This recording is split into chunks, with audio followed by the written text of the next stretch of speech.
Hello and good morning. Today is Wednesday, September 14, 2022, and there is so much to talk about. PPI just came out, and while it's a little bit better than expected, it still remains at elevated levels. And so what is it that we need to know? What is it that happened yesterday that got the markets all in a tizzy? Well, the Algo staged a temper tantrum yesterday, sending stocks lower. The CPI coming in hotter, crushing hopes of a more dovish Fed. The PPI was due out this morning at 8:30. I already told you it came in high, but a little bit better than the expectation. And futures are struggling to find some balance, but they are up this morning, which is not necessarily a surprise.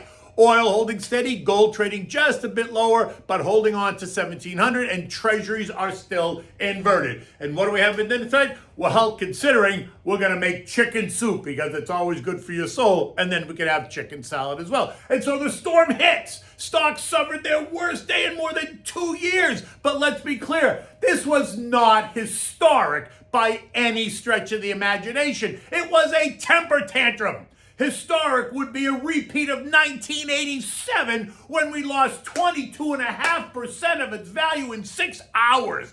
That was historic. And I was there on the New York Stock Exchange the day that happened, so we can talk about that. So just be clear, yesterday was nothing but a temper tantrum, period, the end. Now, the Bureau of Labor Statistics yesterday published a hotter than expected August CPI report, leaving inflation at the highest levels in more than 40 years, eliminating any hope at all that prices are cooling. Now, that shouldn't be much of a surprise. All you have to do is go to the grocery store to recognize that prices are not cooling. And it eliminates the idea that the Fed has this under control, dashing any hope of a moderation of rate hikes in the future, right? That's gone bye-bye. The CPI, which we've been talking about ad nauseum for weeks, was supposed to come in with a 7 handle on it, 7.9%. That was all good. Energy had come down. The clouds were supposedly lifting. Street analysts preparing us all for a nicey nice surprise, telling many of us that we had it wrong, that we didn't understand, that the Fed is doing the right thing. In fact, there were some who insisted that if the Fed that Fed would be making a mistake if they raised interest rates at the September meeting, that the CPI would prove us all wrong. Yeah, well, how'd that work out? The wound was inflicted at 8:30 a.m. The headline core CPI year over year coming in at 8.3% versus the 7.9 expectation. And year over year ex-food and energy, yeah, just wait. That came in at 6.3%, higher than the expectation of 6.1 and higher than last month's 5.9%. And the month-over-month numbers, yep, they were higher as well, but they were expected to be higher, just not as high as they had come in. Futures went from plus 200 at 8:30 to minus 600 in about 3 minutes. That's an 800-point swing, and they never recovered. In case you missed it, here was my appearance yesterday. You can find it on Fox Business. I appeared at 9 o'clock in the morning with Stuart Varney, and we talked all about this. So you go to Fox Business and find me there, or you can find the link on my Twitter. In there, I laid it out, right? In the end, the Fed waited way too long to tighten, and the Biden spent way too much money. So get ready and strap yourself in, because it's going to be a bumpy ride. Again, no surprise, we've been talking about it for months. And while they tried to put a tourniquet on it, the bleeding wouldn't stop. Speculation that the Fed needed to move by 100 or 125 basis points next week was suddenly all the rage, and the algos could not process it. In my appearance at Stewart, I suggested that this opened the door to a potential October surprise, an intermeeting rate hike, otherwise known as the Volcker move. And I guess they didn't like that either. By the end of the day, there was blood all over the street. The Dow falling 1,270 points or 4%. The S&P losing 180 points or 4.3%. The Nasdaq got crushed, losing 635 points or just over 5%. The Russell choked 75 points or 4%, while the transports lost 540 points or 3.8%. But what is fascinating is what really changed from Monday to Tuesday. I mean, was this a complete surprise? Remember in August, I said that we were entering a seasonally difficult time of the year on top of an anxious environment that had the Fed caught between a rock and a hard place. Now, in the end, what did we do? Essentially, all we did was go back to where we were 6 days ago, right? We gave up the gains that we achieved over the last 6 days. But the question now is, where do we go from here? Again, if you draw that trend line from the lows of June to the lows of September, and you see what happened, right? You draw the trend line. We sold off and landed right down on the trend line. We kissed it, and then we just sat down on it. And this morning, futures are up. Again, should not be a surprise after the crushing move yesterday, right? So that trend line that we drew, apparently at the moment, is offering some support. Now look, tech, consumer discretionary, and communications all fell more than 5% across the board, which was more than what the indexes fell, suggesting that the higher rates and a slowing economy are going to take its toll on these sectors. And we've talked about that. Utilities and energy only fell by 2.5%. Consumer staples and healthcare fell by just over 3%, which was less of a hit than what the indexes took, suggesting shelter in the storm. Yeah, they're negative, but not nearly as negative as the broader market. So there was some shelter in the storm. Every other sector was kind of somewhere in between. The value trade, the SPYV, lost 3%, while the growth trade, SPYG, lost 5.5%. Semiconductors got smashed, down 6.2%. NVIDIA losing 10%. While coal and natural gas stocks lost only a fraction of that, right? Down 2.3 and 1.5% respectively. Again, think energy. Retail and home builders falling by 5.5%. Think rising interest rates, mortgages, and revolving credit on top of a slowing economy. Credit card companies, American Express, MasterCard, and Visa also got smashed, falling more than 3.5%, while fertilizer names, CF Industries and Mosaic, remained in positive territory, slightly, but they were positive. And the contra trades, they rang the bell, surging by 4, 4.5, and 5.5% respectively. The SPSX, which is the triple levered S&P short, surged by 12.5%, while the SPXL, which is the triple levered S&P long, collapsed by the same 12.5%. Kathy Wood's Tech Disruptors, ARK, lost 6.8%, while the Contra ETF, the Tech Disruptor short, which is SARK, S-A-R-K, gained 6.6%. As the day wore on, we heard from guys that I thought were dead. UPenn professor Dr. Jeremy Siegel is just one that rose from the ashes. After listening to him, I'm thinking maybe he still is dead. I didn't understand a thing he said. Tell me if you do. And if you do, can you please explain it to me? You can find his interview on CNBC.com. Just type his name in the search bar and it'll come up with the interview. I mean, it's mind-boggling how it was just talked in circles. It made no sense to me at all. But if you find sense in it, I'm happy to sit and listen and be educated. But one way or the other, it's just surprising that I'm shocked that Becky Quick doesn't bring Warren Buffett and Chucky Munger onto the set.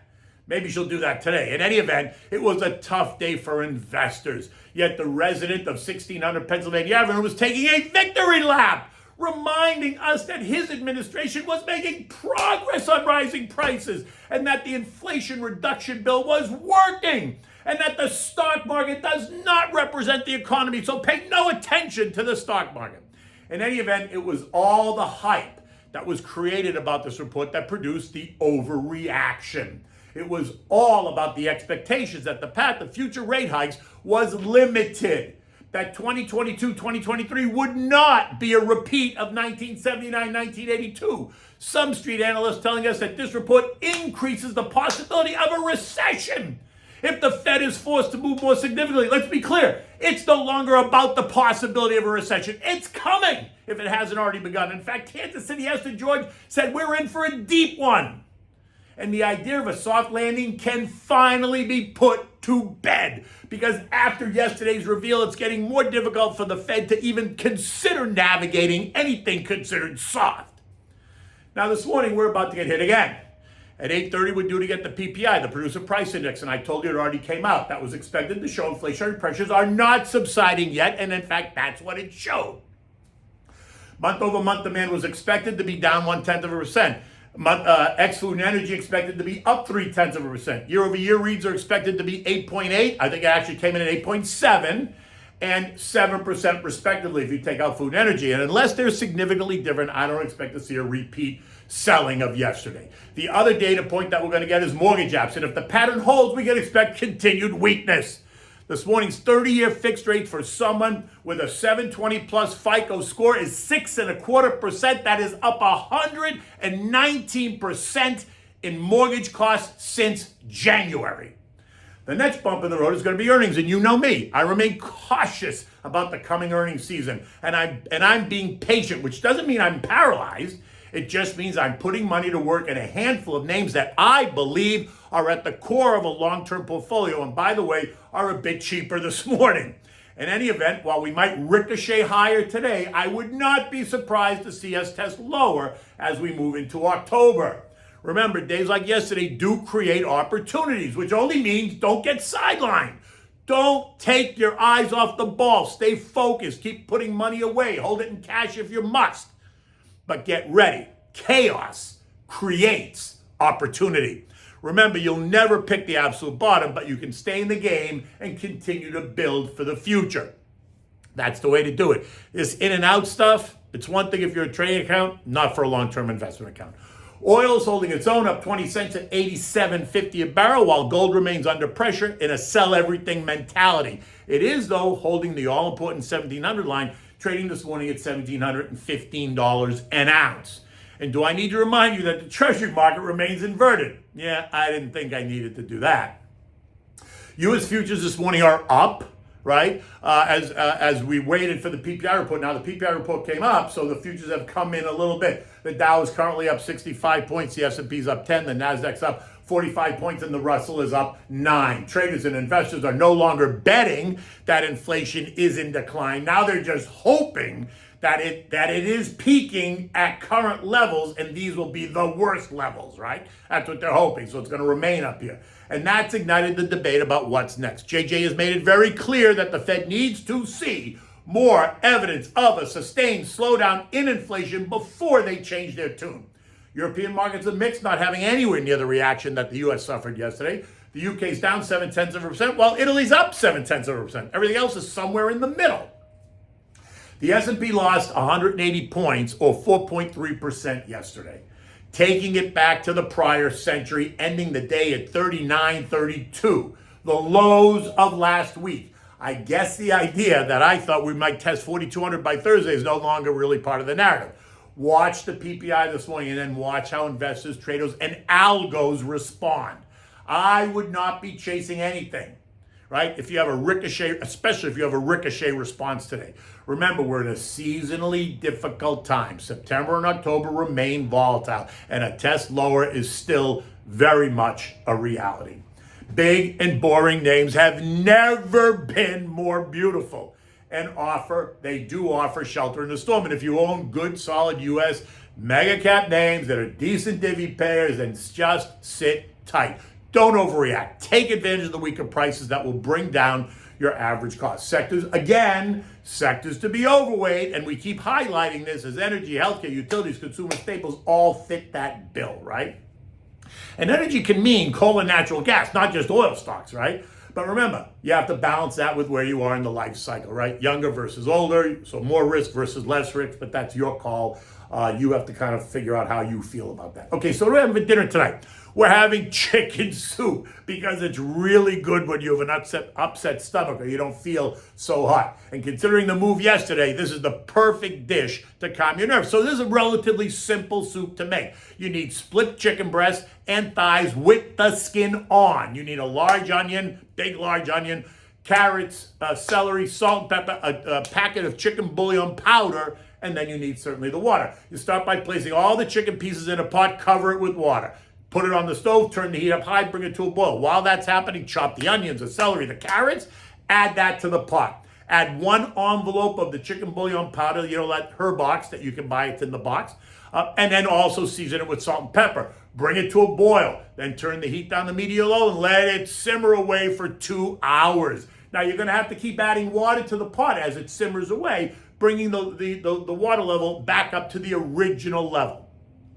After about 2 hours, turn the heat off. Let it sit on the stove just until it cools down a bit. After about an hour or so, take the chicken parts out of the soup. Separate the chicken from the bone. Take 2 forks, shred the dark meat and the white meat.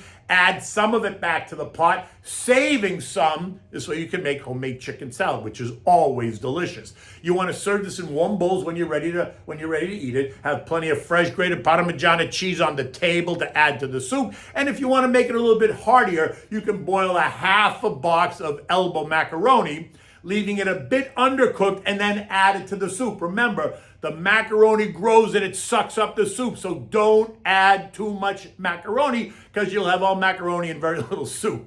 Now, to make the chicken salad, I just take the balance of the shredded chicken. I add in a diced red onion, shredded carrots, and diced celery if I have it. I mix it with a teaspoon of Dijon mustard and 2 tablespoons of mayo. Now, depending on how much chicken you have to might adjust those a little bit, maybe more or less, but one way or the other. That's how I make my homemade chicken salad. I mix it up, and if the chicken's still warm when you make it, and then you make yourself a nice chicken salad sandwich, and maybe you put provolone cheese or Munster cheese or Havarti cheese or cheddar cheese, something on the potato roll when you make it, and then you have it with a dish of soup. Oh my God. It's like you died and went to heaven. It's just simple. In any event, listen, you can see the sun is out. It's going to get warm out. It's a little bit humid. The windows are wet, but it is Florida. So until tomorrow, take good care.